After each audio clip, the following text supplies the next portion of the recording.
Hello. All right. We just got the latest revision of the division newsletter that just came out. Now, if you're not a fan of the division newsletter like I am, I like to go through, read all the updates, changes to the laws, and then I read through all of the different violations because that's part of the training that I'm offering to my agents is how to stay on the clean side of the rules, right?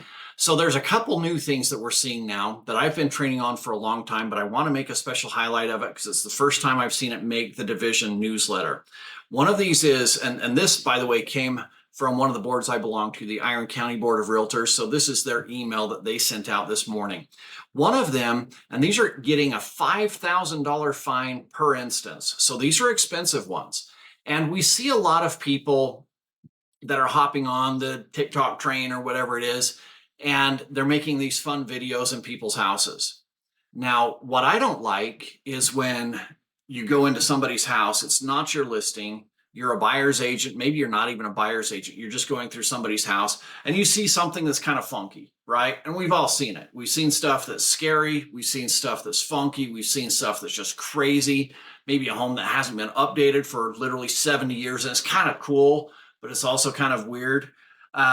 And so we record it or we take a picture and we post that online and we're trying to get views. And it's, again, whether it's funny or scary or whatever, we're posting it online. We don't have permission to do that. All right.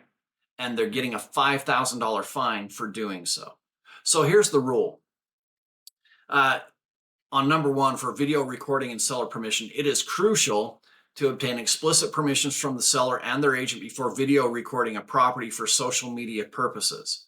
So if you're going through a property because you've got a seller that's in another state and you're like, hey, we want to preview this property for a seller that's in another state, then you need to get permission to do that so that when you show up on their home cameras recording around, that's only going to your other client that you got permission for. It's not going up for social media because they didn't grant you permission for that. All right.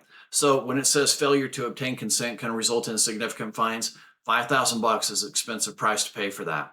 The other one that we're seeing all the time, and this one comes up, it's very consistent in the newsletter, probably one of the most common fined instances is when you're advertising, whether it's social media, flyers, print, and you forget to put your brokerage name on there.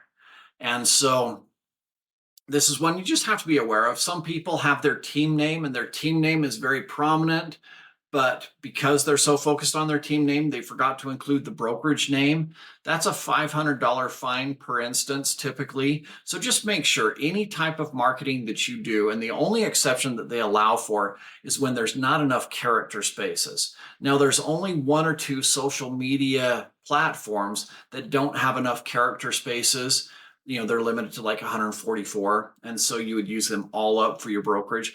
The rule for those is you have to be one click away. So if anybody clicks on that link to get any more information, it needs to take them to a site where your brokerage name is visible, right? The ruling is it has to be conspicuous. So anyways, there's an update on a couple of the new things that we're seeing, some of the very expensive things, and make sure that you guys are staying squeaky clean. Thanks, you guys.